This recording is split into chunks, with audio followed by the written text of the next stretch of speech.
The great hall of Blackthorn Castle had never looked so cold. Stone walls that once echoed with laughter now stood silent, wrapped in shadows that seemed to grow longer every year. At the head of the hall sat Damian Blackthorn, Alpha King of the Blackthorn Pack, a man whose name alone could silence a room. He ruled with strength, with discipline, with a will that never bent. But those who looked closely could see that something inside him had been broken for a long time, and no one dared to ask why. 3 years earlier, Damian had been a different man. He had a mate, a woman named Alira, a healer from a smaller, weaker pack that had once been at war with his own. Their bond had been instant, undeniable, the kind of connection that pack elders spoke of only in old stories. Damian had defied tradition and his own counsel to make her his Luna, believing that their love could heal the wounds between two broken packs. For a while, it worked. Alira brought warmth into the castle that had never existed before. She tended to the sick, comforted the grieving, and stood beside Damian with a quiet strength that made him feel invincible. The pack began to trust her, then to love her. Even Damian's most stubborn warriors softened in her presence. But not everyone welcomed the peace she brought. Kale, Damian's beta and closest advisor since childhood, watched Alira's rising influence with growing resentment. He had always believed that strength came from control, from keeping rivals weak and enemies close only to crush them later. Alira's gentle diplomacy threatened everything he believed the pack should stand for. Slowly, quietly, he began to plant seeds of doubt in Damian's mind. It started small. A comment here, a raised eyebrow there. Kale would mention how often Alira left the castle grounds, how she still had contact with healers from her old pack, how strange it was that peace had come so easily after years of war. Damian brushed it off at first. He trusted Alira completely, but doubt is a patient poison, and Kale was willing to wait. Then came the night that changed everything. Kale arrived at Damian's chambers late, his expression grave. He claimed he had seen Alira meeting secretly with Ronan, the alpha of a rival pack and Alira's former betrothed before the war had separated them. He said he had proof, whispered conversations overheard, a cloak matching Alira's scene slipping through the forest at midnight. Every word was carefully chosen, every detail crafted to wound Damian exactly where he was most vulnerable. Damian did not sleep that night. By morning, rage had replaced reason. He summoned Alira before the entire pack, his voice sharp enough to cut through stone. He accused her of betrayal, of secretly conspiring with Ronan, of using their bond to weaken his kingdom from within. Alira stood before him, stunned into silence, her eyes searching his face for some sign that he did not truly believe what he was saying. He did. She tried to speak, to explain that her meetings with Ronan were not what they seemed, but Damian would not listen. Wounded pride is a loud thing, and it drowned out every word she tried to say. In front of his people, he stripped her of her title as Luna, and banished her from the pack, forbidding her from ever returning to Blackthorn land. Alira had one chance to defend herself, and she chose not to take it. Not because she was guilty, but because she believed that a love which required proof to survive was already lost. If Damian could not trust her without an explanation, then no explanation would ever be enough. She left that night with nothing but the clothes on her back and a heart too proud to beg. Damian told himself he had done the right thing. A king could not be made a fool of, especially not by his own mate. But as the months passed, the silence in the castle grew heavier, and the coldness in his chest never faded.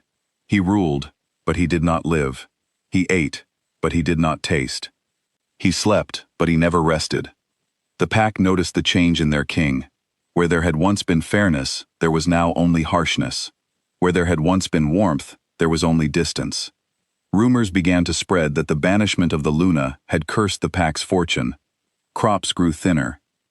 Alliances grew fragile. Damian dismissed the whispers as superstition, but even he could not deny that something essential had left the kingdom the day Alira did. Kale, meanwhile, used the chaos to strengthen his own position. With the Luna gone, there was no one left to challenge his influence over the king. He began pushing Damian toward a political marriage with the daughter of a powerful neighboring pack, insisting it was the only way to secure peace and stability. Damian, hollow and exhausted, found himself agreeing to things he no longer had the strength to fight. It was in preparation for this new arrangement that Damien ordered Alira's old chambers to be cleared out. He told himself it meant nothing, that it was simply practical. But as he stood in the doorway of the room that still smelled faintly of the herbs she used to grow on the windowsill, something in his chest tightened painfully. He dismissed the servants and cleared the room himself. It was while moving an old chest that he noticed a loose floorboard beneath the window, the wood slightly raised, as though it had been lifted many times before. Curiosity, or perhaps something deeper that he refused to name, made him kneel down and pry it open. Inside was a folded letter, yellowed slightly with time, tucked carefully, as though meant to be protected. His name was written across the front, in Alira's familiar handwriting. His hands trembled as he unfolded it. The letter was dated the night before her banishment. She had written it, planning to give it to him the next morning, but the accusation had come first, stealing away any chance she had to explain herself. In the letter, she confessed the truth about her meetings with Ronan. She had not gone to him out of love or betrayal, but out of desperation to protect Damien and his pack. She had learned, through old connections from her original pack, that a group of rogue wolves were planning a surprise attack on Blackthorn territory, one that could have devastated them if left unprepared. Ronan, despite their painful history, was the only alpha with enough influence to help her gather information and warn the border patrols in time. She had kept it secret because she did not want Damien to worry, and because part of her had hoped to protect him quietly, without needing recognition or thanks. She wrote that she loved him too much to let anything happen to his people, even if it meant risking his trust by keeping secrets from him for a little while longer. The final lines of the letter broke him completely. She wrote that if he was reading this, and she was no longer there to explain herself, then she hoped, wherever she ended up, that he would eventually learn the truth.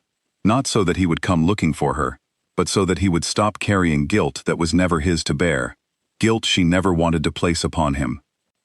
Damien sat on the floor of that empty room for a long time, the letter trembling in his hands, the weight of 3 lost years crashing down on him all at once. He did not sleep that night either, but this time, it was not rage that kept him awake, it was grief, and something far more dangerous to those who had wronged her. The next morning, Damien launched a quiet investigation, refusing to accept the story he had believed for 3 years, without finally seeking the truth. He questioned the warriors who claimed to have witnessed Alira's secret meetings, and one by one, their stories began to fall apart under real scrutiny. Some admitted they had never actually seen anything themselves, only repeated what Cale had told them to say. Others confessed they had been paid, or threatened, into supporting a story that was never true. The final piece came from a border guard who had been present the night of the alleged attack Alira had tried to prevent. He confirmed that Blackthorn patrols had indeed been warned just in time, an unexplained tip that had allowed them to intercept the rogue wolves before they crossed into pack territory. No one had ever known where that warning came from. Now, Damien did. Cale's betrayal was laid bare before the entire pack council. His manipulation, his falsified evidence, his years of quiet resentment finally exposed. He tried to defend himself, claiming he had only wanted to protect the pack from what he believed was a dangerous alliance. But the truth could not be twisted any longer. Damien, though consumed with anger, chose not to act rashly this time. He allowed the council to judge Cale according to pack law, refusing to let his own fury make the same mistake twice. But exposing the truth did not undo the years already lost. It did not erase the pain Alira had carried, or the loneliness Damien had built his entire kingdom around. There was only one thing left to do. He set out to find her. It took weeks of careful searching, following faint trails and old contacts, until he finally learned that Alira had settled in a small border town far from Blackthorn territory. She had built a quiet life there as a healer, beloved by the townspeople despite arriving with nothing and no explanation for her past.